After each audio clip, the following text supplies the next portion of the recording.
ವಿದ್ಯಾರ್ಥಿಗಳೇ, ಇವತ್ತು ಅಧ್ಯಾಯಕ್ಕೆ ಹೋಗಿನ ಮುಂಚೆ ನಾವು ಈ ಸಂಖ್ಯೆಗಳನ್ನ ನಾವು ಎಲ್ಲೆಲ್ಲಿ ಬಳಕೆ ಮಾಡ್ತೀವಿ?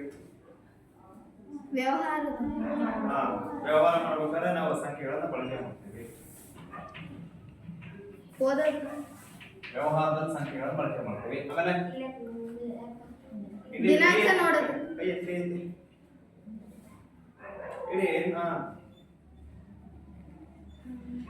ಮತ್ತೆ ಬಳಕೆ ಮಾಡ್ಕೊಂತೀವಿ ಸಂಖ್ಯೆಗಳನ್ನ.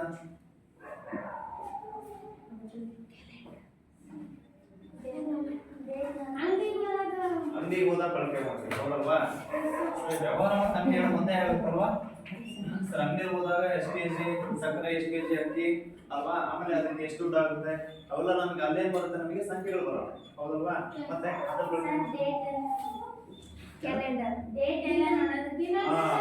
ಡೇಟ್ಗಳನ್ನ ನೋಡ್ಬೇಕಾದ್ರೆ, ದಿನಗಳನ್ನ ನೋಡ್ಬೇಕಾದ್ರೆ ನಾವೇನ್ ಮಾಡ್ಕೊತೀವಿ? ಸಂಖ್ಯೆಗಳನ್ನ ಬಳಸ್ಕೊತೀವಿ, ಹೌದಲ್ವಾ? ಅದೇ ರೀತಿಯಾಗಿ ಸ್ಕೂಲ್ ಸ್ಟ್ರೆಂತ್ ಎಷ್ಟು ಅಂತ ಕೇಳಿದಾಗ ನಾವು ಕೌಂಟ್ ಮಾಡ್ಕೊತೀವಿ, ಹೌದಲ್ವಾ? ಸರ್ ಇವಾಗ ಶಾಲೆಯಲ್ಲಿ 25 ಜನ ಬಂದಿದ್ದಾರೆ, ಇವಾಗ ಶಾಲೆಯಲ್ಲಿ 30 ಜನ ಬಂದಿದ್ದಾರೆ ಅಂತ ನಾವು ಹೇಳ್ತೀವಲ್ವಾ? ತರಕಾರಿ ಕೊಡ್ಬೇಕಾದ್ರೆ ನಾವು ಸಂಖ್ಯೆಗಳನ್ನ ಬಳಸ್ತೀವಿ ಅಲ್ವಾ? ಈ ತರ ಸಂಖ್ಯೆಗಳನ್ನ ನಾವು ಬಳಸದಲ್ಲೇ ಇರೋ ದಿನನೇ ಇಲ್ಲ, ಹೌದಲ್ವಾ? ಸ್ಟಾರ್ಟ್ ಆಗೋದೇ ನಮಗೆ ಸಂಖ್ಯೆಗಳಿಂದ ಸ್ಟಾರ್ಟ್ ಆಗುತ್ತೆ. ಬೆಳಿಗ್ಗೆ ಎಷ್ಟು ಗಂಟೆಗಿದೆ? 6 ಗಂಟೆ, 7 ಗಂಟೆ ಅಲ್ವಾ? ಅವೆಲ್ಲ ಏನವು? ಸಂಖ್ಯೆಗಳಾಗುತ್ತೆ, ಹೌದಲ್ವಾ? ನಮ್ದು ದಿನ ಸ್ಟಾರ್ಟ್ ಆಗೋದೇ ಆಗುತ್ತೆ ನಮಗೆ ಸಂಖ್ಯೆಗಳಿಂದ ಆಗುತ್ತೆ. ಹಾಗೆ ನಿಮಗೆ ಸಂಖ್ಯೆಗಳ ಬಗ್ಗೆ ಎಲ್ಲ ಗೊತ್ತಿರುತ್ತಲ್ವಾ? ಗೊತ್ತೇ ಇದೆ. ಸರ್, ಈಗ ನಾವೀಗ ಸಂಖ್ಯೆಗಳ ವಿಧಗಳನ್ನು ಹೋಗೋಣ.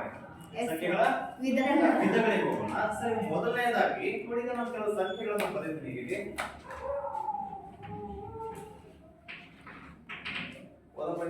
ಏನಿದೆ ಸಂಖ್ಯೆಗಳು ಯಾವುದು? 1 2 3 4. ಸರಿ, 1 2 3 4 ಅಂತ ನೀನು ಯಾವಾಗ ಬಳಸ್ತೀಯಾ? ಪ್ರಶ್ನೆ ಹೇಳಿದಲ್ವಾ? 1 2 3 4 ಅಂತ ನಾವು ಯಾವಾಗ ಬಳಕೆ ಮಾಡ್ತೀವಿ ಅಂತಂದ್ರೆ ಕೌಂಟ್ ಮಾಡ್ಬೇಕಾದ್ರೆ, ಎಣಿಸ್ಬೇಕಾದ್ರೆ. ಶಾಲೆಯಲ್ಲಿ ಎಷ್ಟು ಜನ ಇದ್ದಾರೆ ವಿದ್ಯಾರ್ಥಿಗಳಿದ್ದಾರೆ ಅಂತ ಕೇಳಿದಾಗ ನೀನು ಏನ್ ಕೌಂಟ್ ಮಾಡ್ತೀವಿ? 1 2 3 4 ಅಂತ ಹೇಳಿ, ಹೌದಲ್ವಾ? ಸರಿ, ಊರಲ್ಲಿ ಎಷ್ಟು ಜನಸಂಖ್ಯೆ ಇದೆ ಅದನ್ನ ಕೌಂಟ್ ಮಾಡ್ಬೇಕಲ್ವಾ? ನೀವೇನ್ ಮಾಡ್ತಾರ? 1 2 3 4.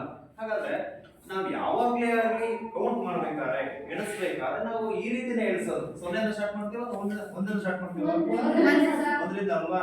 ಸರ್, ಹಾಗಾಗಿ 1 2 3 4 ಇದಾವಲ್ವಾ? ಈ ತರ ಕಂಟಿನ್ಯೂ ಆಗುತ್ತಲ್ವಾ?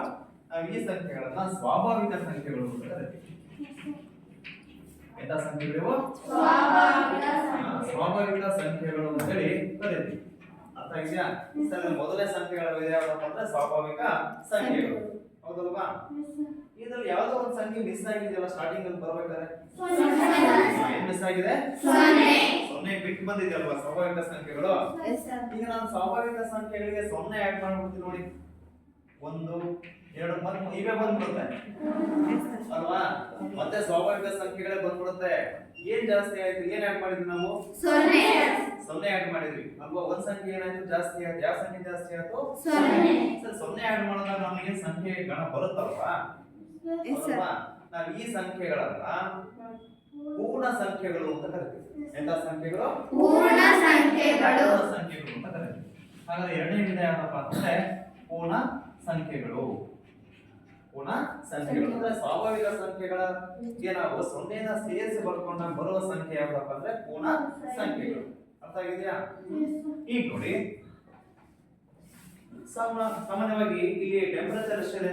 ತಾಪಮಾನ ಈ ಊರಿಂದ ಬೇಸಿಗೆಗಾಲ ಬಂದಾಗ ಎಷ್ಟಾಗುತ್ತೆ? ಒಂದು 30 ಡಿಗ್ರಿ 38 ಡಿಗ್ರಿ ಹಿಂಗ್ ಹೋಗುತ್ತೆ, ಹೌದಲ್ವಾ? ಈ ಚಳಿಗಾಲ ಮಳೆಗಾಲದಲ್ಲಿ ಎಷ್ಟು ಡಿಗ್ರಿ ಹೋಗುತ್ತೆ?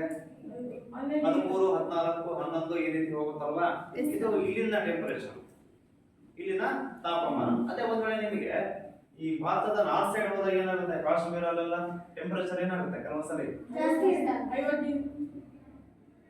ಅಲ್ಲಿ ಮೈನಸ್ ಡಿಗ್ರಿ ಹೋಗ್ಬಿಡುತ್ತೆ ಅಲ್ವಾ? -4 ಡಿಗ್ರಿ, -7 ಡಿಗ್ರಿ, -8 ಡಿಗ್ರಿ ಈ ರೀತಿ ಹೋಗುತ್ತಲ್ವಾ? ಹಾಗಾದ್ರೆ ಪ್ಲಸ್ ಕೂಡ ಇರುತ್ತೆ ಮತ್ತೆ ಆಮೇಲೆ ಮೈನಸ್ ಕೂಡ ಇರುತ್ತಲ್ವ ಸಂಖ್ಯೆಗಳಲ್ಲಿ? ಸರ್, ಈಗ ಈ ಪ್ಲಸ್ ಮತ್ತೆ ಮೈನಸ್ ಮತ್ತೆ 0 ಎಲ್ಲವನ್ನೂ ಕೂಡ ಒಳಗೊಂಡಿರುವ ಸಂಖ್ಯೆಗಳನ್ನು ನಾವು ಪೂರ್ಣಾಂಕಗಳು ಅಂತ ಕರಿತೀವಿ. ಎಂತ ಸಂಖ್ಯೆಗಳಲ್ಲಿ? ಈ ಪೂರ್ಣಾಂಕಗಳಲ್ಲಿ ಏನೇನ್ ಬರುತ್ತೆ ಹೇಳಿ?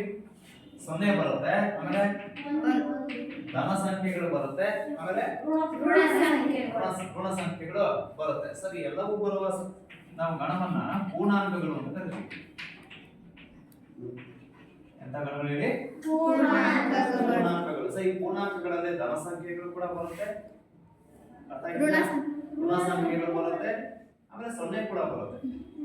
ಹೌದಲ್ವಾ? ಎಲ್ಲಾ ಸಂಖ್ಯೆಗಳನ್ನ ಒಳಗೊಂಡಿರೋ ಗಣ ಯಾವ್ದಪ್ಪ ಅಂದ್ರೆ ಪೂರ್ಣಾಂಕಗಳಾಗುತ್ತೆ. ಅರ್ಥ ಆಗಿದೆಯಾ?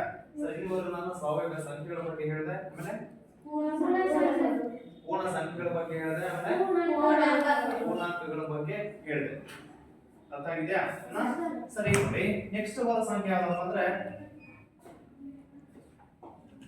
ನೋಡಿ ಈ ತರ ಇದ್ರೆ ಯಾವ್ದಾರ ಕಾಣುತ್ತೆ? ಯಾವ ರಾಶಿ? ಯಾವ ತರ ಸಂಖ್ಯೆ ಇದು?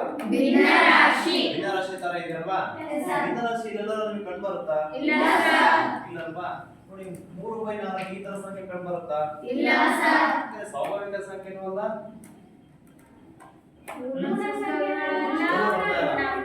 ಅಲ್ವಾ?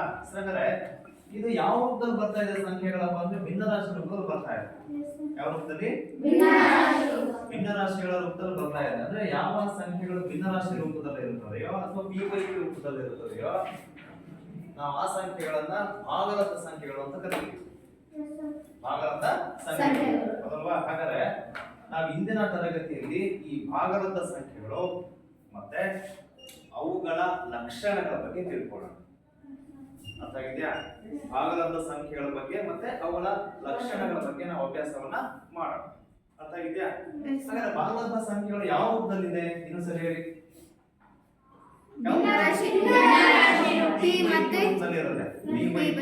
ರೂಪದಲ್ಲಿ ಇರುತ್ತೆ, ಹೌದಲ್ವಾ? ಇದರಲ್ಲಿ ಛೇದ ಏನಾಗಿರಬಾರ್ದು? ಛೇದ ಅನ್ನೋದು 0ಗೆ ಸಮನಾಗಿರಬಾರ್ದು. ಏನಾಗಿರಬಾರ್ದು? 0ಗೆ ಸಮನಾಗಿರಬಾರ್ದು, ಹೌದಲ್ವಾ? p/q ರೂಪದಲ್ಲಿರಬೇಕು. ಛೇದ ಏನಾಗಿರಬಾರ್ದು? 0ಗೆ ಸಮನಾಗಿರಬಾರ್ದು. ಈ ತರ ಇರುವ ಸಂಖ್ಯೆಗಳನ್ನ ಭಾಗಲಬ್ಧ ಸಂಖ್ಯೆಗಳು ಅಂತೇಳಿ ಕರೀತೀವಿ. ಅರ್ಥ ಇದೆಯಾ? ಸರಿ, ಹೆಡಿಂಗ್ ಬರ್ತಾರೆ ಭಾಗಲಬ್ಧ ಸಂಖ್ಯೆಗಳು.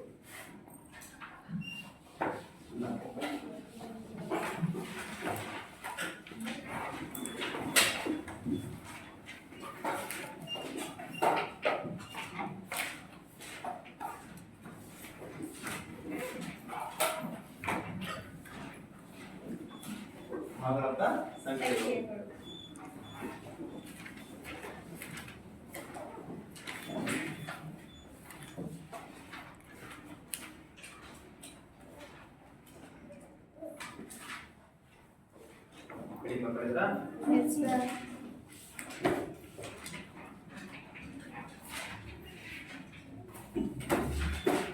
ಈ ಭಾಗಲಬ್ಧ ಸಂಖ್ಯೆಗಳ ಗಣವನ್ನ ನಾವು q ನಿಂದ ಸೂಚಿಸ್ತೀವಿ. ಕ್ಯಾಪಿಟಲ್ ಲೆಟರ್ q ನಿಂದ ಅದನ್ನ ಸೂಚಿಸ್ತೀವಿ. ಭಾಗಲಬ್ಧ ಸಂಖ್ಯೆಗಳ ಮಾತ್ರ ಬ್ರಾಕೆಟ್ ಅಲ್ಲಿ q.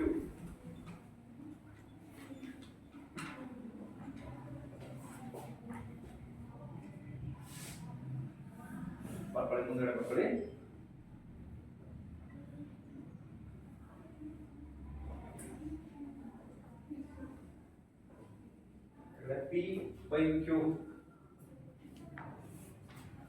p/q ರೂಪದಲ್ಲಿರುತ್ತವೆ.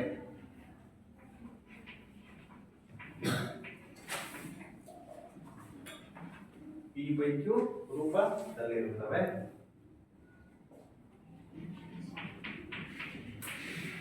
ಅದರಲ್ಲಿ q is not equal to 0.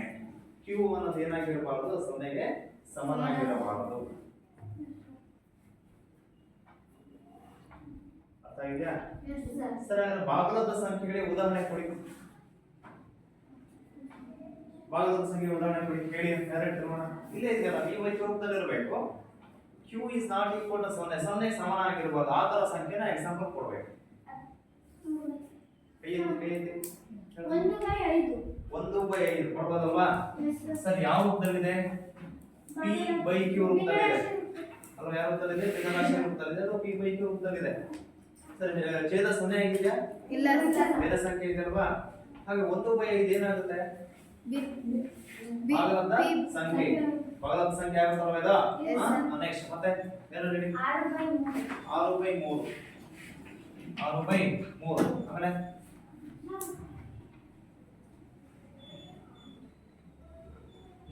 ಸರಿ ಇರ್ಲಿ, ಆಯ್ತಲ್ವಾ? ಇವೆಲ್ಲ ಇರುವ ಎಕ್ಸಾಂಪಲ್ಸ್ ಭಾಗಲಬ್ಧ ಸಂಖ್ಯೆಗಳಿಗೆ ಉದಾಹರಣೆ ಆಗುತ್ತೆ. ಅರ್ಥ ಆಗಿದೆಯಾ? ಸರಿ ನೋಡಿ, ಈಗ ನಾನು ಕೆಲವು ಚೀಟಿಗಳನ್ನ ತಂದಿದ್ದೀನಿ. ಸ್ಲಿಪ್ಸ್, ಫ್ಲಾಶ್ ಕಾರ್ಡ್ಸ್ ಇದೆ.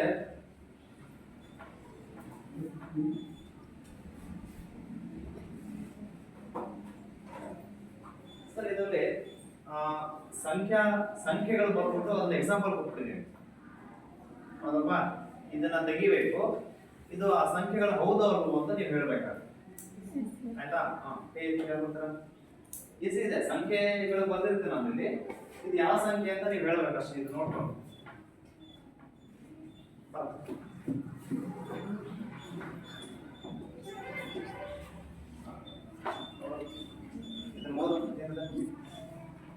ನೋಡಿ ಅವರು ಪೂರ್ಣಾಂಕಗಳು 30, 47 ಮೈನಸ್ 59. ನೋಡಿ, ಈಗ ಪೂರ್ಣಾಂಕಗಳು ಅಂತ ಒಂದು ಲೈನ್ ಬಂತು. ಅದ್ರಲ್ಲಿ ಏನ್ ಬಂದಿದೆ ನೋಡಿ ಎಕ್ಸಾಂಪಲ್ಸ್. 30, 47 ಮೈನಸ್ 59. ಸರಿ, ಪೂರ್ಣಾಂಕಗಳು ಹೌದಾ ಅಲ್ವೋ? ಪೂರ್ಣಾಂಕಗಳು ಹೇಗಿರುತ್ತೆ? ಪೂರ್ಣಾಂಕಗಳು ಹೇಗಿರುತ್ತೆ? 0ಇಂದ ಮೈನಸ್, ಆಮೇಲೆ ಪ್ಲಸ್ ಇರುತ್ತಲ್ವಾ? ಹಾಗಾದ್ರೆ ಇಲ್ಲಿ ಮೈನಸ್ ಇರೋ ಸಂಖ್ಯೆಗಳು ಕೂಡ ಇದೆ, ಪ್ಲಸ್ ಇರೋ ಸಂಖ್ಯೆಗಳು ಕೂಡ ಇದೆ. ಹಾಗೆ ಇದು ಪೂರ್ಣಾಂಕ ಆಗುತ್ತಾ ಇಲ್ವೋ? ಆಗುತ್ತೆ ಸರ್. ಆಗುತ್ತಲ್ವಾ? ಒಪ್ಪಿದ್ದೀರಾ? Yes sir. ಸರಿ ಇದೆ. ಸರಿ, ಇದು ಸಂಖ್ಯೆಗಳು ಯಾವ ಸಂಖ್ಯೆಗಳಿದು? ಪೂರ್ಣಾಂಕಗಳು. ಸರಿ, ಆಯ್ತು. ನೆಕ್ಸ್ಟ್ ಬೇರೆ ಬನ್ನಿ, ಈಸಿ ಇರುತ್ತೆ ಬನ್ನಿ.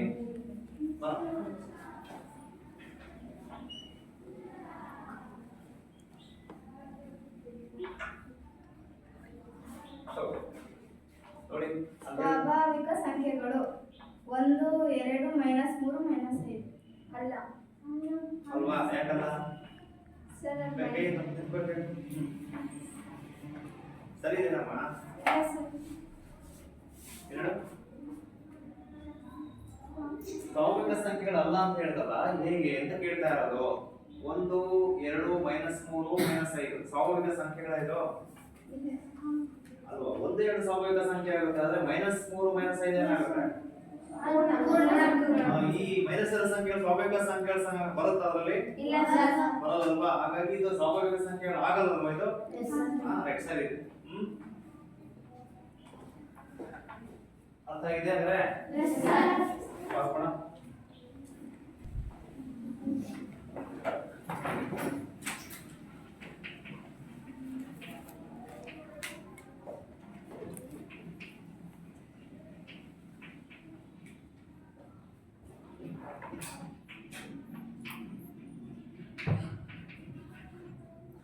ಭಾಗಲಬ್ಧ ಸಂಖ್ಯೆಗಳ ಲಕ್ಷಣಗಳು. ಸರಿ ನೋಡಿ, ಈಗ ನಾವು ಈ ಸಂಖ್ಯೆಗಳಿಗೆ ಕೆಲವು ನಿಯಮಗಳನ್ನ ಪರೀಕ್ಷೆ ಮಾಡೋಣ. ಸರಿ, ಮೊದಲನೇದಾಗಿ ಯಾವ ನಿಯಮ ಅಂತಂದ್ರೆ ಆವೃತತೆ ಅಂತ ಹೇಳಿ. ಇಲ್ಲಿ ಆವೃತ ನಿಯಮವನ್ನು ನಾವೇನ್ ಮಾಡ್ಕೋಬೇಕಾಗಿದೆ? ಈ ಸಂಖ್ಯೆಗಳಿಗೆ ಪರೀಕ್ಷೆಯನ್ನ ಮಾಡಬೇಕು. ಸರಿ, ಆ ನಿಯಮ ಹೇಗಿದೆ ಅನ್ನೋದ್ರ ಬಗ್ಗೆ ನಾವೀಗ ತಿಳ್ಕೊಳ್ಳೋಣ. ಅರ್ಥ ಆಗಿದೆಯಾ? ಸರಿ, ಆವೃತತೆ ಬಗ್ಗೆ. ಆವೃತತೆ ನಿಮಗೆ 4 ನಿಯಮಗಳು ಬರುತ್ತೆ. ಸಂಕಲನ, ವ್ಯವಕಲನ, ವ್ಯವಕಲನ, ನೆಕ್ಸ್ಟ್ ಗುಣಾಕಾರ, ಭಾಗಾಕಾರ. ಈ 4 ನಿಯಮಗಳು ಬರುತ್ತೆ. ಆವೃತತೆಯಲ್ಲಿ ನಿಮಗೆ ಎಷ್ಟು ನಿಯಮ ಬರುತ್ತೆ? 4 ನಿಯಮಗಳು ಬರುತ್ತೆ. ಮೊದಲನೇದಾಗಿ ಸಂಕಲನದ ಆವೃತತೆ, ಎರಡನೇದಾಗಿ ವ್ಯವಕಲನದ ಆವೃತತೆ, ಮೂರನೆಯದಾಗಿ ಗುಣಾಕಾರದ ಆವೃತತೆ, ಎಷ್ಟು ನಾಲ್ಕನೇದಾಗಿ ಭಾಗಾಕಾರದ ಆವೃತತೆ. ಸರಿ, ಆ ನಿಯಮಗಳು ಹೇಗಿದೆ ಅಂತ ನೋಡೋಣ. ಸರಿ, ಸಂಕಲನದ ಆವೃತ ನಿಯಮ ಹೇಗಿರುತ್ತಪ್ಪ ಅಂತಂದ್ರೆ, ನೀವು 2 ಸಂಖ್ಯೆ ತಗೊಂಡು ಸಂಕಲನ ಅಂದ್ರೆ ಕೂಡ್ಬೇಕಾಗುತ್ತೆ. ಯಾವ್ದಾದ್ರು ಆಯ್ತು, ಆ ಸಂಖ್ಯೆಗಳನ್ನು ನೀವೇನ್ ಮಾಡ್ಕೋಬೇಕಾದ್ರೆ 2 ಸಂಖ್ಯೆಗಳನ್ನ ತೆಗೆದುಕೊಳ್ಬೇಕು. ಆಮೇಲೆ ಕೂಡ್ಬೇಕಾಗುತ್ತೆ. a ಪ್ಲಸ್ b ನ ಕೂಡಿದ್ರೆ ಯಾವ್ದೋ ಒಂದು ಸಂಖ್ಯೆ ಬರುತ್ತೆ, c ಅಂತ ಅನ್ಕೋಣ. c ಅನ್ನುವ ಸಂಖ್ಯೆ ಬರುತ್ತೆ ಅಂತ ಅನ್ಕೋಣ.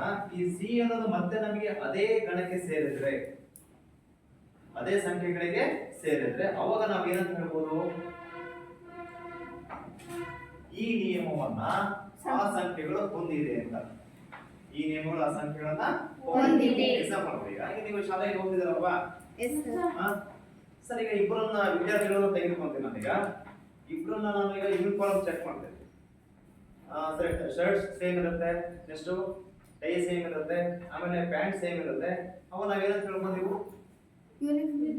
ಇವರು ಇಬ್ರು ಕೂಡ ಏನಾಗಿದೆ ಅಂತ ಹೇಳಿ ಈ ಶಾಲೆ ವಿದ್ಯಾರ್ಥಿ ಅಂತ ಹೇಳ್ಬೋದಲ್ವಾ ಹೇಳ್ತೀವಲ್ವಾ ಹಂಗೆ ಎರಡು ಸಂಖ್ಯೆಗಳನ್ನ ತೆಗೆದುಕೊಳ್ತೀವಿ ಆ ಸಂಖ್ಯೆಗಳನ್ನ ಕೂಡ್ತೀವಿ ಮತ್ತೆ ನಮಗೆ ಏನಾಗುತ್ತೆ ಆ ಸಂಖ್ಯೆ ಅದೇ ಗಣಕ್ಕೆ ಸೇರಿದ್ರೆ ಅದೇ ಸಂಖ್ಯೆಗಳಿಗೆ ಸೇರಿದ ಸಂಖ್ಯೆನೇ ಬಂತು ಅಂದ್ರೆ ಅವಾಗ ನಾವೇನಂತ ಹೇಳ್ಬೋದು ಈ ಸಂಖ್ಯೆಗಳು ಆ ನಿಯಮವನ್ನ ಹೊಂದಿದೆ ಅಂತ ಹೇಳಿ ಆವರ್ತ ನಿಯಮವನ್ನ ಹೊಂದಿದೆ ಅಂತ ಹೇಳಿ ಅರ್ಥ ಆಗಿದ್ಯಾ ನೆಕ್ಸ್ಟ್ ವ್ಯವಕಲನ ಅಂದ್ರೆ ನೆಕ್ಸ್ಟ್ ಇದು ಪ್ಲಸ್ ಮಾಡಿದ್ರೆ ಅಲ್ವಾ ಮೈನಸ್ ಮಾಡ್ಕೋಬೇಕು a ಮೈನಸ್ b ಮಾಡಿದ್ರೆ ಮತ್ತೆ ಏನೋ ಒಂದು c ಬರುತ್ತೆ a ಮೈನಸ್ b ಮಾಡಿದ್ರೆ ನಮಗೆ c ಅನ್ನೋ ಸಂಖ್ಯೆ ಬರುತ್ತೆ ಇದು ಕೂಡ ಆ ಸಂಖ್ಯೆ ಅನ್ನೋದು ಆ ಸಂಖ್ಯೆಗಳಿಗೆ ಸೇರಿದ್ರೆ ಅವಾಗ ಆ ನಿಯಮವನ್ನ ಹೊಂದಿದೆ ಅಂತ ಹೇಳಿ ಸೇರಿಲ್ಲ ಅಂದ್ರೆ ಆ ನಿಯಮವನ್ನ ಆ ಸಂಖ್ಯೆಗಳು ಹೊಂದಿಲ್ಲ ಅಂತ ಹೇಳಿ ಅರ್ಥ ಆಗಿದ್ಯಾ ನೆಕ್ಸ್ಟ್ ಗುಣಾಕಾರ ಅಂದ್ರೆ ಏನ್ ಬರ್ತೀವಿ ಸಮ್ c ಅದೇ ತರ ಭಾಗಾಕಾರ ಅಂದ್ರೆ a divided by b c ಯಾವ್ದೋ ಒಂದು c ಅನ್ನೋ ಸಂಖ್ಯೆ ಬರುತ್ತೆ ಅಲ್ವಾ ಸರಿ ಇವಿಷ್ಟು ಆವೃತ್ತತೆಯ ನಿಯಮಗಳು ಸಂಕಲನ ವ್ಯವಕಲನ ಗುಣಾಕಾರ ಮತ್ತೆ ಭಾಗಾಕಾರ ಅರ್ಥ ಆಗಿದ್ಯಾ ಸರಿ ಒಂದೊಂದೇ ನಿಯಮಗಳ ಬಗ್ಗೆ ನಾವೇನ್ ಮಾಡೋಣ ಈಗ ಲೆಕ್ಕಗಳನ್ನ ಮಾಡೋಣ ಸರಿ ಈಗ ಭಾಗಲಬ್ಧ ಸಂಖ್ಯೆಗಳನ್ನು ಮಾಡೋಕ್ಕಿಂತ ಮುಂಚೆ ನಾವು ಪೂರ್ಣಾಂಕಗಳಿಗೆ ಮಾಡೋಣ ಒಂದು ಪೂರ್ಣಾಂಕಗಳಿಗೆ ಮಾಡೋಣ ಆಮೇಲೆ ಭಾಗಲಬ್ಧ ಸಂಖ್ಯೆಗಳಿಗೆ ಮಾಡೋಣ ನೆಕ್ಸ್ಟ್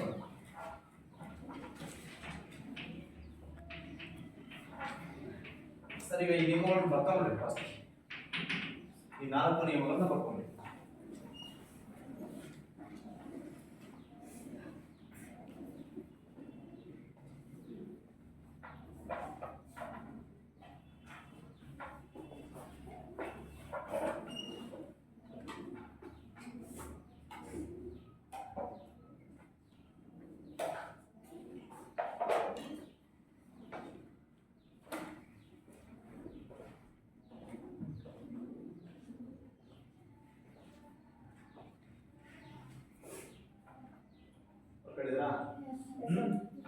ಸರಿ ನೋಡಿ ಮೊದಲು ಪೂರ್ಣಾಂಕಗಳಿಗೆ ಈ 4 ನಿಯಮಗಳನ್ನ ಪರೀಕ್ಷೆ ಮಾಡೋಣ ಈಗ ಕೇಳಿಸ್ಕೊಳ್ಳಿ ಈ 4 ನಿಯಮಗಳನ್ನ ಪರೀಕ್ಷೆ ಮಾಡೋಣ ಸರಿ ಈಗ ಯಾವ ರೀತಿ ಮಾಡೋದು ನಿಮಗೆ ಹೇಳಿದೆ ಎರಡು ಸಂಖ್ಯೆಗಳನ್ನ ತೆಗೆದುಕೊಳ್ಳಿ ಅಂತ ಹೇಳಿದೆ ಯಾವ್ದು ಸಂಖ್ಯೆ ಪೂರ್ಣಾಂಕಗಳಿಗೆ ಸಂಬಂಧಪಟ್ಟಾಗೆ ಯಾವುದಾದರೂ ಎರಡು ಸಂಖ್ಯೆಗಳು ನಿಮಿಷ ಪೂರ್ಣಾಂಕಗಳಿಗೆ ಯಾವ್ದು ಹೇಳಿ 2 ಪ್ಲಸ್ 4 2 ಪ್ಲಸ್ 4 2 ಪೂರ್ಣಾಂಕ ಅಲ್ವಾ ಹೌದು ಎಷ್ಟು 4 ಕೂಡ ಏನಾಗುತ್ತೆ ಪೂರ್ಣಾಂಕನೇ ಆಗುತ್ತಲ್ವಾ ಸರಿ 2 ಪ್ಲಸ್ 4 ಅನ್ನು ಮಾಡಿ ಕೂಡಿ ಎಷ್ಟಾಗುತ್ತೆ 6 ಬರುತ್ತೆ 6 ಪೂರ್ಣಾಂಕನ ಅಲ್ವಾ ಹೌದಲ್ವಾ ಬಂತಲ್ವಾ ಕರೆ ಸರಿ ಪೂರ್ಣಾಂಕ ಬಂತು ಅಂದ್ರೆ ಅವಾಗ ನಾವೇನಂತ ಹೇಳ್ಬೋದು ಪೂರ್ಣಾಂಕಗಳು ಅಥವಾ ಪೂರ್ಣಾಂಕಗಳು ಏನಾಗಿರುತ್ತೆ ಅಂತ ಹೇಳಿ ಸಂಕಲನದ ಆವೃತ್ತತೆಯನ್ನ ಹೊಂದಿದೆ ಅಂತ ಹೇಳಿ ಅಲ್ವಾ ಸರಿ ಪೂರ್ಣ ನಮಗೆ ಅದೇ ಸಂಖ್ಯೆ ಬಂತು ಅಂತಂದ್ರೆ ಅವಾಗ ನೀವೇನಂತ ಹೇಳ್ಬೋದು ಈ ನಿಯಮವನ್ನ ಹೊಂದಿದೆ ಅಂತ ಆ ಸಂಖ್ಯೆಗಳು ಈ ನಿಯಮವನ್ನ ಹೊಂದಿದೆ ಬರ್ಲಿಲ್ಲ ಅಂತಂದ್ರೆ ಹೊಂದಿಲ್ಲ ಅಂತ ಹೇಳಿ ಬರ್ಲಿಲ್ಲ ಅಂದ್ರೆ ಹೊಂದಿಲ್ಲ ಅಂತ ಹೇಳಿ ಹೌದಲ್ವಾ ನೆಕ್ಸ್ಟ್ ಯಾವ ನಿಯಮ ಅದು ಎರಡನೇದು ವ್ಯವಕಲನ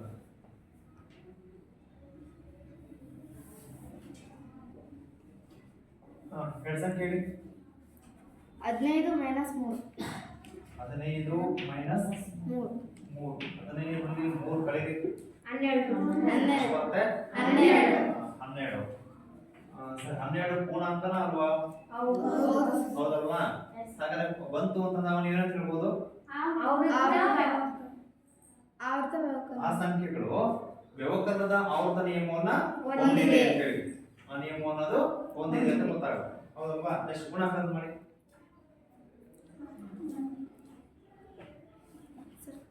ಎಕ್ಸಾಂಪಲ್ 12 ಇಂಟು 5 12 ಇಂಟು ಮೈನಸ್ ಕೊಟ್ಬಿಡೋಣ ಮೈನಸ್ 3 ಕೊಟ್ಬಿಡೋಣ ಈಗ ಪ್ಲಸ್ ಇಂಟು ಮೈನಸ್ ಏನಾಗುತ್ತೆ ಮೈನಸ್ ಆಗುತ್ತೆ 12 ಮೂಲ ಎಷ್ಟು 36 ಸರಿ ಮೈನಸ್ 36 ಪೂರ್ಣಾಂಕನ ಅಲ್ವಾ ಹೌದಲ್ವಾ ಹಾಗಾಗಿ ಪೂರ್ಣಾಂಕ ಬಂತು ಅಂದ್ರೆ ಅವಾಗ ನೀವೇನು ಹೇಳ್ಬೋದು ಪೂರ್ಣಾಂಕಗಳ ಅಥವಾ ಪೂರ್ಣಾಂಕಗಳು ಗುಣಾಕಾರದ ಆವೃತ್ತ ನಿಯಮವನ್ನ ಹೊಂದಿದೆ ಅಂತ ಗೊತ್ತಾಗುತ್ತೆ. ಅರ್ಥ ಆಗಿದೆ? ಅದನ್ನ ಸುಮ್ಮನೆ ಸರ್ ಹೀಗೆ ಎಕ್ಸಾಂಪಲ್ ಎಷ್ಟು 12 ಡಿವೈಡೆಡ್ ಬೈ 6 12 ಡಿವೈಡೆಡ್ ಬೈ 6 ಮಾಡಿದ್ರೆ 2 ಬರುತ್ತೆ. ಎಷ್ಟು ಬರುತ್ತೆ? 2. ಇದು ಸರಿ ಇದೆ. ಹಾಗಾದ್ರೆ 2 ಪೂರ್ಣಾಂಕನ ಅಲ್ವಾ? ಹೌದಲ್ವಾ? ಹಾಗಾದ್ರೆ ಈ ನಿಯಮವನ್ನು ಹೊಂದಿದೆ ಹಂಗಾದ್ರೆ ಹೊಂದಿದೆಯಾ ಇಲ್ವಾ? ಹೊಂದಿದೆಯಾ? ಸರಿ ಇದಲ್ವಾ? 12 ಅನ್ನ 6 ಇಂದ ಭಾಗಿಸಿದಾಗ ಏನಾಯ್ತು? ಎಷ್ಟು ಬಂತು? 2 ಬಂತು. 2 ಏನಾಗಿದೆ? ಪೂರ್ಣಾಂಕ ಆಗಿದೆ ಅಲ್ವಾ? ಹಾಗಾದ್ರೆ ನಿಯಮವನ್ನು ಹೊಂದಿದೆ ಅಂತ ನಾನು ಹೇಳ್ಬೋದಾ? ಹೇಳ್ಬೋದು ನೋಡಿ. ನಾನು ಇನ್ನೊಂದು ಎಕ್ಸಾಂಪಲ್ ಕೊಡ್ತೀನಿ ನೋಡಿ. 3 ಡಿವೈಡೆಡ್ ಬೈ 4 3 ಡಿವೈಡೆಡ್ ಬೈ 4 ಹೀಗೆ ಹೇಳಿ. ಎಷ್ಟು ಬಂತು ಆನ್ಸರ್? 1. 3 ಬೈ 4 ಹೋಗುತ್ತಾ ಅದು? ಇಲ್ಲ ತಾನೆ? ಎಷ್ಟು ಬಂತು ಆನ್ಸರ್? 3 ಬೈ 4. ಸರಿ 3 ಬೈ 4 ಪೂರ್ಣಾಂಕನಾ? ಇಲ್ಲಲ್ವಾ? ಯಾವುದು ಬಂದಿದೆ? ಭಿನ್ನರಾಶಿಯ ಸಂಖ್ಯೆಗಳ ಪೂರ್ಣಾಂಕಗಳು ಬರುತ್ತಾ? ಸರಿ ಬರಲ್ಲ ಅಂತಂದ್ರೆ ಅವಾಗ ನೀವೇನು ಹೇಳ್ಬೋದು? ಹೊಂದಿಲ್ಲ ಅಂತ ಹೇಳಿ. ಏನಾಗಿಲ್ಲ? ಹೊಂದಿಲ್ಲ. ಹಾಗಾದ್ರೆ ಪೂರ್ಣಾಂಕಗಳ ನಾವು ಭಾಗಾಕಾರದ ಆವೃತ್ತತೆಯನ್ನ ಹೊಂದಿಲ್ಲ ಅಂತ ಗೊತ್ತಾಗುತ್ತೆ ಅಲ್ವಾ? ಈ ಮೂರನ್ನು ಹೊಂದಿದೆ, ಸಂಕಲನ ಹೊಂದಿದೆ, ವ್ಯವಕಲನ ಹೊಂದಿದೆ, ಆಮೇಲೆ ಗುಣಾಕಾರ ಹೊಂದಿದೆ. ಆದ್ರೆ ಭಾಗಾಕಾರದ ಆವೃತ್ತ ನಿಯಮವನ್ನ ಯಾವ ಸಂಖ್ಯೆಗಳು ಹೊಂದಿಲ್ಲ? ಪೂರ್ಣಾಂಕಗಳು ಹೊಂದಿಲ್ಲ. ಹೌದಲ್ವಾ? ಸರಿ ಬರ್ಕೊಳ್ಳಿ. ಇದು ಹೊಂದಿಲ್ಲ ಅಂತ ಬರ್ಕೊಳ್ಳಿ. ಈ ಮೂರು ಹೊಂದಿದೆ. ಹೌದಲ್ವಾ?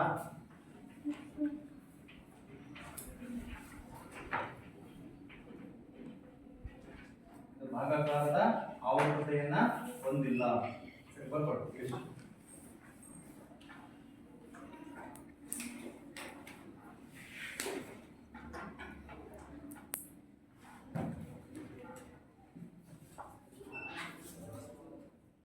ನೋಡಿ ಸರ್, ಇದುವರೆಗೂ ನಾವು ಪೂರ್ಣಾಂಕಗಳಿಗೆ ಆವೃತ್ತ ನಿಯಮವನ್ನು ಪರೀಕ್ಷೆ ಮಾಡಿದ್ವಿ. ಹೌದಲ್ವಾ? ಈಗ ಭಾಗಲಬ್ಧ ಸಂಖ್ಯೆಗಳಿಗೆ ಈ 4 ನಿಯಮಗಳನ್ನ ಪರೀಕ್ಷೆ ಮಾಡೋಣ. ಸರಿ, ಆವೃತ್ತವಾಗಿದೆಯೋ ಇಲ್ವೋ ಅಂತ ನೋಡೋಣ. ಸರಿ, ಮೊದಲನೇ ನಿಯಮ ಯಾವುದು? ಸಂಖ್ಯೆ ಹೇಳಿ. ಭಾಗಲಬ್ಧ ಸಂಖ್ಯೆಗಳು,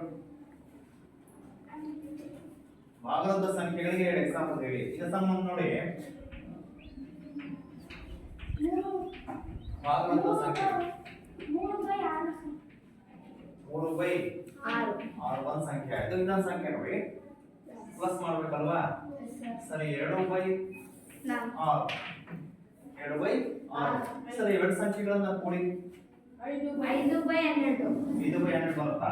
5 ಬೈ 6 ಸರ್. ಛೇದಸೆಯಿಂದ ಅಂಶಗಳನ್ನು ಮಾತ್ರ ಕೂಡಬೇಕು. 5 ಬೈ 6 ಸರ್. ಎಷ್ಟಾಗುತ್ತೆ? 5 ಬೈ 6 ಸರ್. 5 ಬೈ 6 ಭಾಗಲಬ್ಧ ಸಂಖ್ಯೆ ಆಗುತ್ತೋ ಅಲ್ವಾ? ಆಗುತ್ತೆ ಸರ್. ಆಗಿದೆ ಅಲ್ವಾ?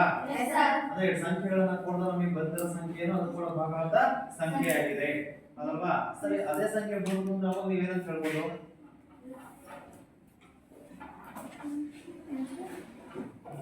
ಏನಂತ ಹೇಳ್ಬೋದು?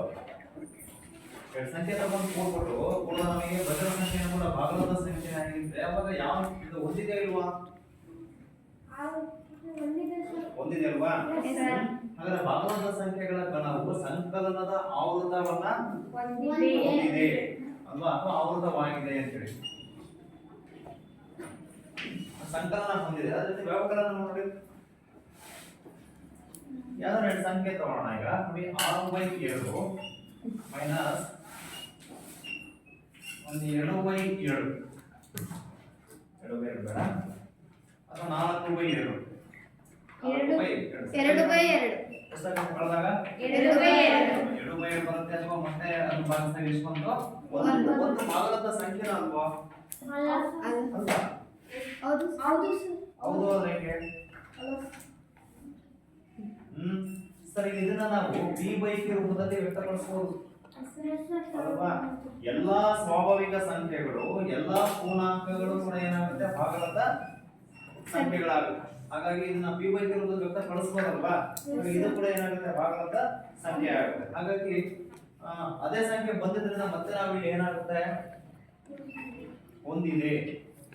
ಹೌದಲ್ವಾ? ಭಾಗಲಬ್ಧ ಸಂಖ್ಯೆಗಳು ವ್ಯವಕಲನದ ಆವರ್ತತೆಯನ್ನ ಹೊಂದಿದೆ ಅಂತ ಗೊತ್ತಾಗುತ್ತೆ. ಅರ್ಥ ಆಗಿದ್ಯಾ? ಎಷ್ಟು ಅದು ಗುಣಾಂಕ ಗುಣಾಕಾರ. ಸರಿ, ಎರಡು ಸಂಖ್ಯೆ ಹೇಳಿ. ಹೇಳಿ ಫಸ್ಟ್ ನೋಡೋಣ, ಯಾರು ಹೇಳ್ತಾರ? ಹೇಳಿ. 4/8 4/2. ಆಮೇಲೆ 6/4 6/4. ನೋಡಿ, ಎರಡು ಸಂಖ್ಯೆ ಇದೆ. ಎರಡು ಸಂಖ್ಯೆಗಳನ್ನ ಏನ್ ಮಾಡ್ಬೇಕು? ಗುಣಿಸ್ಬೇಕು. ಗುಣಿಸ್ಬೇಕಾದ್ರೆ ಹೇಗೆ ಗುಣಿಸ್ಬೇಕು ಹೇಳಿ?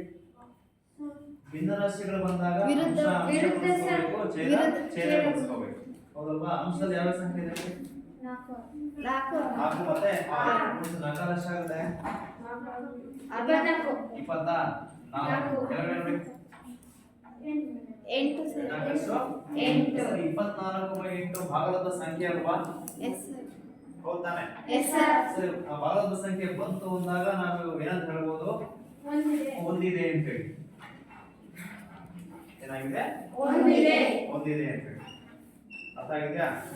ಸದ್ಯ 4 ಹೇಳಿ. ಭಾಗಾಕಾರದ ಆವರ್ತ ನಿಯಮ. ಭಾಗಾಕಾರದ ಆವರ್ತ ನಿಯಮ. ಸರಿ. ಸರಿ, ನೋಡಿ.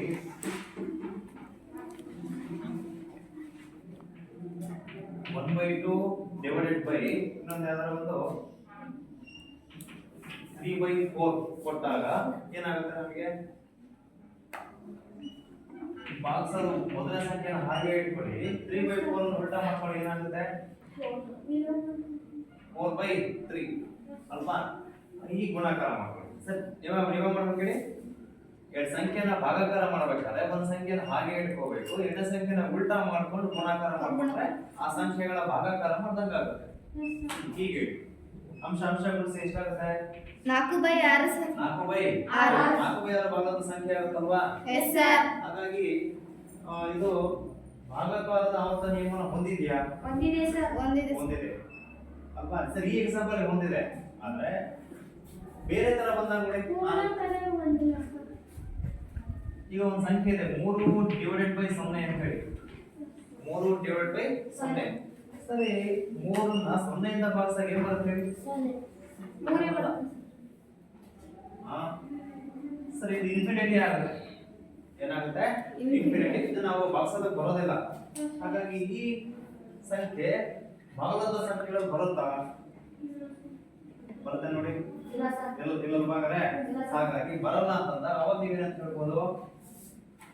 ಭಾಗಲಬ್ಧ ಸಂಖ್ಯೆಗಳ ಗಣವು ಅಥವಾ ಭಾಗಲಬ್ಧ ಸಂಖ್ಯೆಗಳು ಭಾಗಾಕಾರದ ಆವರ್ತ ನಿಯಮವನ್ನ ಹೊಂದಿಲ್ಲ ಅಂತ ಗೊತ್ತಾಗುತ್ತೆ.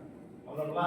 ಇಲ್ಲೂ ಕೂಡ ಅಷ್ಟೇ ಸಂಕಲನ ಹೊಂದಿದೆ, ವ್ಯವಕಲನ ಹೊಂದಿದೆ, ಆಮೇಲೆ ಗುಣಾಕಾರ ಹೊಂದಿದೆ. ಭಾಗಾಕಾರದ ಆವರ್ತ ನಿಯಮವನ್ನ ಭಾಗಲಬ್ಧ ಸಂಖ್ಯೆಗಳು ಹೊಂದಿಲ್ಲ. ಅರ್ಥ ಆಗಿದ್ಯಾ? ಬರ್ಕೊಳ್ಳಿ.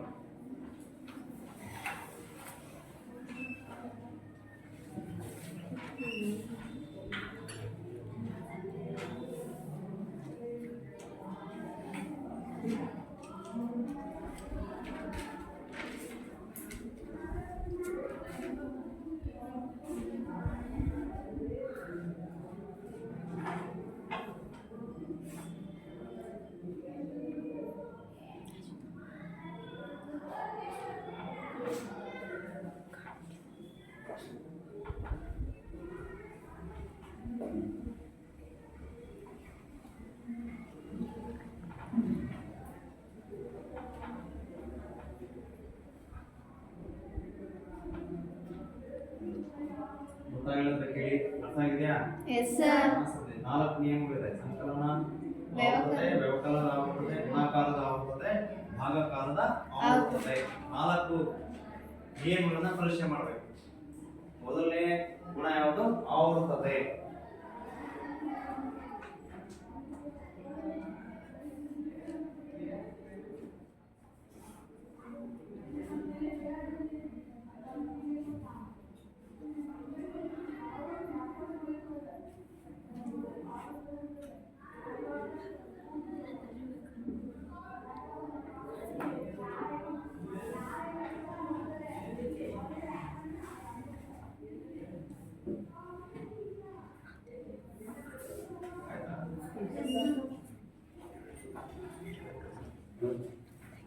ಸರ್ ಈಗ ಇದಕ್ಕೆ ಎಕ್ಸಾಂಪಲ್ ಮಾಡೋಣ.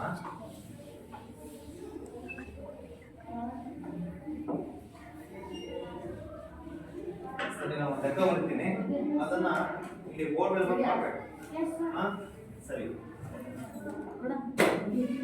3/4 ಮೈನಸ್ 1/4 ಪ್ಲಸ್ 1/4.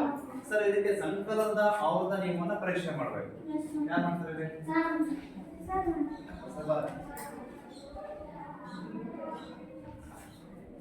ಲೆಕ್ಕ ಮಾಡ್ತಾರೆ ನೋಡಿ. 4/4 ಮತ್ತೆ ಹೋಗುತ್ತಲ್ವಾ? ಎಷ್ಟು ಬರುತ್ತೆ ಆನ್ಸರ್? 1 ಸರ್. 1 ಬರುತ್ತಲ್ವಾ? 4 4 ಕ್ಯಾನ್ಸಲ್ ಆಗುತ್ತಾನೆ. ಎಷ್ಟು? 1 ಆಗ್ತದೆ. ಸರಿ, 1 ಭಾಗದ ಸಂಖ್ಯೆನಾ ಅಲ್ವಾ? ಹೌದು ಸರ್. p/q sir. ಸರಿ, ಅದು 1 ಭಾಗದ ಸಂಖ್ಯೆ ಅಂತ ನೀವೇನಂತ ಹೇಳ್ಬೋದು? p/q ಒಂದಿದೆ ಅಲ್ವಾ? S sir. ಸರಿ, ಭಾಗದ ಸಂಖ್ಯೆಗಳ ಗಣವು ಸಂಕಲನದ ಆವರ್ತ ನಿಯಮವನ್ನ ಹೊಂದಿದೆ. ಹೌದಲ್ವಾ? ರೈಟ್.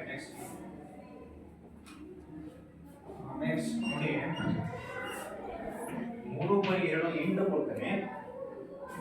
1/6 ಇದನ್ನ ಯಾರು ಮಾಡ್ತಾರ?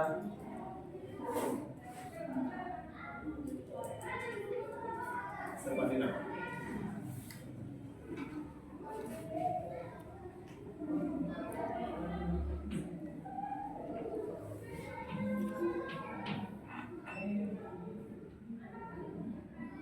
ಮತ್ತೆ ಯಾಕೆ ಉಳಿಸಿರ್ಬೇಕಲ್ಲ?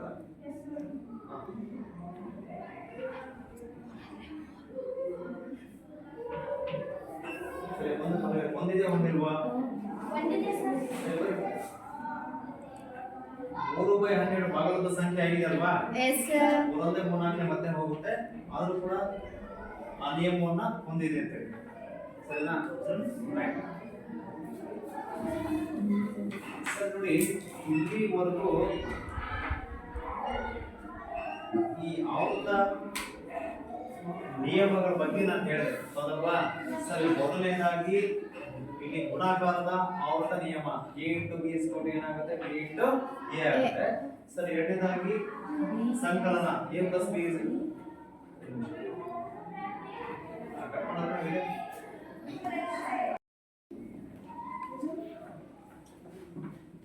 ವಿದ್ಯಾರ್ಥಿಗಳೇ, ನಾವು ಇಂದಿನ ತರಗತಿಯಲ್ಲಿ ನಾವು ಈ ಸಂಖ್ಯೆಗಳ ವಿಧಗಳ ಬಗ್ಗೆ ತಿಳ್ಕೊಂಡ್ವಿ ಹೌದಲ್ವಾ? ಅದಾದ್ಮೇಲೆ ಇವತ್ತಿನ ತರಗತಿ ಪಾಠ ಯಾವ್ದಂದ್ರೆ ಭಾಗಲಬ್ಧ ಸಂಖ್ಯೆಗಳು. ಸರಿ, ಭಾಗಲಬ್ಧ ಸಂಖ್ಯೆಗಳು ಅಂದ್ರೆ ಏನು? ಅದಕ್ಕೆ ಸಂಬಂಧಪಟ್ಟಾಗಿ ನಾವೇನ್ ಮಾಡ್ಕೊಂಡ್ವಿ? ಆವರ್ತ ನಿಯಮವನ್ನ ಪರೀಕ್ಷೆ ಮಾಡ್ಕೊಂಡ್ವಿ. ಆವರ್ತ ನಿಯಮದಲ್ಲಿ ಸಂಕಲನ, ವ್ಯವಕಲನ, ಗುಣಾಕಾರ ಮತ್ತೆ ಭಾಗಾಕಾರದ ಆವರ್ತ ನಿಯಮವನ್ನ ನಾವು ತಿಳ್ಕೊಂಡ್ವಿ. ಅರ್ಥ ಆಗಿದ್ಯಾ? S sir. ಸರಿ, ಈಗ ಹೋಮ್ವರ್ಕ್ ತಗೊಂಡ್ವಿ. ನಾನು ಕೆಲವು ಸಂಖ್ಯೆಗಳನ್ನ ಕೊಡ್ತೀನಿ. ಆ ಸಂಖ್ಯೆಗಳಿಗೆ 4 ನಿಯಮವನ್ನು ಪರೀಕ್ಷೆ ಮಾಡಬೇಕು. ಎಳೆಯ ಸಂಖ್ಯೆಗಳಿಗೆ 4 ನಿಯಮಗಳನ್ನ ಪರೀಕ್ಷೆ ಮಾಡಬೇಕು. ಸಂಖ್ಯೆ ಯಾವ್ದಪ್ಪ ಅಂದ್ರೆ 1 3, ಇನ್ನೊಂದು -4/5 -4/5. ಸರಿ, ಈ ಸಂಖ್ಯೆಗಳಿಗೆ ಈ 4 ಗುಣಗಳನ್ನ ಪರೀಕ್ಷೆ ಮಾಡಬೇಕು. ಅರ್ಥ ಆಗಿದೆಯಾ? ರೈಟ್, ಬರ್ಕೊಳ್ಳಿ. Yes sir. Yes sir.